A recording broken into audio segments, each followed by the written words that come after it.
Hello, હું ચંદ્રિકા રાજપૂત શ્રી ગોપીનાથ કિચનમાં આપનું સ્વાગત કરું છું. આજે આપણે બનાવીશું બટેટાની વેફર.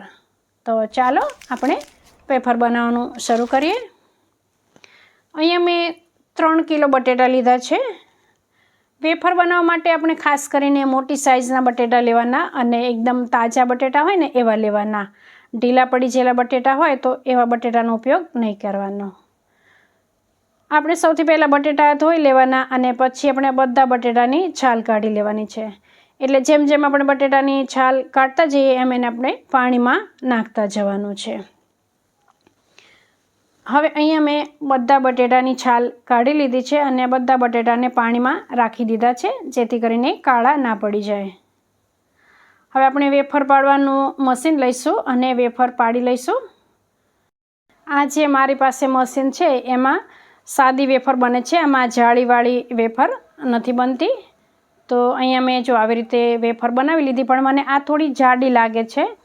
એટલે આ મશીન એવું છે કે આમ આપણે જાડી પાતળી વેફર બનાવી હોય એવી આપણે જેવી ગમે એવી બનાવી શકીએ છીએ. એટલે હું થોડી પાતળી વેફર બને એવું મેં મશીનનું સેટિંગ કરી નાખ્યું. અને હવે જુઓ આ વેફર આવી બની છે. તો આવી રીતે વેફર પાડતા જઈશું અને એને આપણે પાણીમાં નાખતા જઈશું. આવી રીતે આપણે બધા બટેટાની વેફર તૈયાર કરી લઈશું.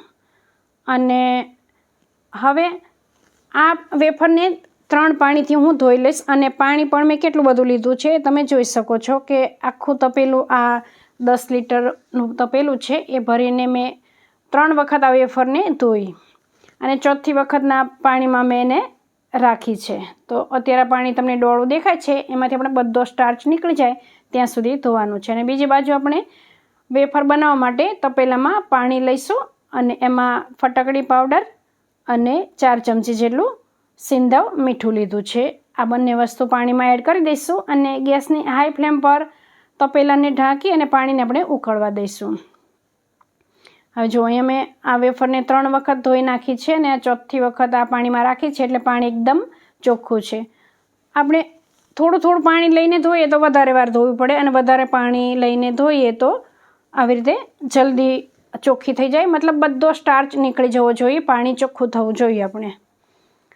અને આપણે જો વધારે વેફર બનાવવાની હોય ને તો રાત્રે બનાવીને રાખી દેવાની અને સવારે એને બાફવાની. હવે અહીંયા પાણી ઉકળી ગયું છે તો એમાં હું વેફર એડ કરી દઈશ. અને આ વેફરને બફાતા ખાલી 3 મિનિટ થશે. ગેસની હાઈ ફ્લેમ પર જ આ વેફર આપણે બાફવાની છે. એટલે આને આપણે ઢાંકીને 3 મિનિટ રહેવા દઈશું ને એટલે વેફર બફાઈ જશે. અને મેં અહીંયા પાણીની માત્રા વધારે રાખી છે. આ 7 લીટર જેટલું પાણી છે. અને આ 3 કિલો મેં બટેટા લીધા છે એને 3 વખત બફાય એવી રીતે મેં બાફ્યા છે. એટલે એકસાથે વધારે પડતી વેફર લઈને નથી બાફ્યા, મેં 3 વખત બાફ્યા છે. હવે 3 મિનિટ થઈ ગઈ છે તો હું ચેક કરી લઉં. વેફરને આપણે નખ મારીને ચેક કરી શકીએ છીએ. આપણે નખ મારી જોવાનો. જો કાચી વેફર હશે તો આપણને ખ્યાલ આવી જશે, અને સરસ બફાઈ ગઈ હોય તો આપણને ખ્યાલ આવી જાય. એમ સરળતાથી નખ અંદર જતો રહેશે વેફરમાં. આપણે ઓવરકૂક નહીં કરવાની. ઓવરકૂક કરીએ ને તો પછી આપણે વેફર તૂટી જાય. અને જો કાચી રહે ને તો વેફરને તળીએ ત્યારે એ કડક લાગે. એટલે આપણે માપસરને એને બફાવા દેવાની. હવે જો પહેલી વખતની વેફર બફાઈ ગઈ અને મેં કાણાવાળા વાટકામાં કાઢી લીધી.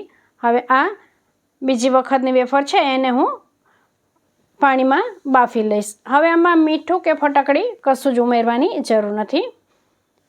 હવે જો આવી રીતે ઢાંકીને રાખી દીધી, ગેસની ફ્લેમ હાઈ કરી દીધી છે અને એને પણ 3 મિનિટ બફાવા દઈશું. પણ જ્યાં સુધી એ 3 મિનિટ સુધી બફાય ત્યાં સુધી આપણે આટલી બધી વેફર એકલા હાથે તો આને આપણે પોળી ના કરી શકીએ. એટલે આવી રીતે મેં કિચનનું નેપકિન ઉપર રાખી દીધી જેથી કરીને સાડી પણ ના પલળે અને વધારાનું પાણી હોય તો એ નેપકિનમાં શોષાઈ જાય. હવે 3 મિનિટ થઈ જાય છે એટલે આ બીજી વખતની પણ હું ચેક કરી લઉં તો આ વેફર પણ બફાઈ ગઈ છે. એટલે વેફર બાફે એટલે આપણે ખાસ ધ્યાન રાખવાનું, કાચી પણ ના રહેવી જોઈએ અને ઓવરકૂક પણ ના થઈ જવી જોઈએ. હવે આ જે છેલ્લી વખતનો ઘાણ છે એને પણ આપણે બાફી લઈશું અને આને ઢાંકી દઈશું તપેલાને. અને જે પહેલી વખત આપણે બાફી હતી એને આપણે સાડી પર લઈ લઈશું અને બીજી વખતની જે વેફર છે એને આપણે પાછી નેપકિનમાં રાખી દઈશું. અહીંયા મેં ખાટલો પાથરી દીધો છે અને એના પર સાડી રાખી દીધી છે. અને હવે આ બધી વેફરને હું આમ થોડી પોળી કરી લઉં, પણ હજી આ 3 મિનિટમાં આટલું એક હાથે કામ ના થાય, એટલે જે બીજી ગેસ પર બાફવા મૂકી છે એ બફાઈ જશે પછી જ આ કામ કરીશ. અત્યારે હું થોડી ખાલી વેફર છે એ ફેલાય એટલી ફેલાવી દઉં. હવે જો આ ત્રીજી વખતની પણ વેફર આપણે બફાઈ ગઈ છે અને આપણે જે થોડી સૂકવી દીધી હતી પછી આપણે બીજી અને ત્રીજી વખતનો ઘાણ હતો એને પણ સૂકવી દીધી. એટલે બધી વેફર આપણે ઘરમાં પંખા નીચે જ સૂકવી છે અને આને આપણે ઘરમાં જ સુકાવા દેવાની 1 દિવસ ને 1 રાત, અને પછી બીજા દિવસે આપણે એને તડકામાં રાખવાની છે. આ ખાટલામાં રાખી છે એટલે એને નીચેથી પણ હવા મળે એટલે આ વેફર જલ્દીથી સુકાઈ જશે. અને સુકાયા પછી જો આવી રીતે થઈ ગઈ છે અને બીજે દિવસે મેં આવી રીતે તડકે રાખી દીધી. એટલે આને 1 દિવસ તડકે તો રાખવી જ પડે. ઘરમાં ભલે આપણે પંખા નીચે સૂકવી હોય પણ એને તડકે રાખવી પડે. અને પછી આપણે એને એરટાઈટ ડબ્બામાં ભરી દેવાની. અને પછી આપણે વ્રત ઉપવાસ હોય ત્યારે આવી રીતે તળીને ખાઈ શકીએ છીએ. અહીંયા તમે જોઈ શકો છો કે એકદમ આ વેફર સફેદ બની છે અને ખાવામાં એકદમ પોચી બની છે. આપણે તળવામાં ખાસ ધ્યાન રાખવું પડે. જો વધારે તેલ ગરમ હોય તો વેફર તળતાં તળતાં આપણી લાલ થઈ જાય છે, એટલે તળવા માટે પણ ખાસ ધ્યાન આપવું પડે છે. અહીંયા મારે થોડી વેફર તળવી હતી એટલે થોડું તેલ લઈને તળી છે, એટલે ઓછા તેલમાં તળવાની થોડી અઘરી પડે વેફર. તો અહીંયા મારી આ વેફર તળાઈ ગઈ છે. અને જો આને સ્પાઇસી કરવી હોય તો આપણે મરચું પાવડર ભભરાવી દઈશું.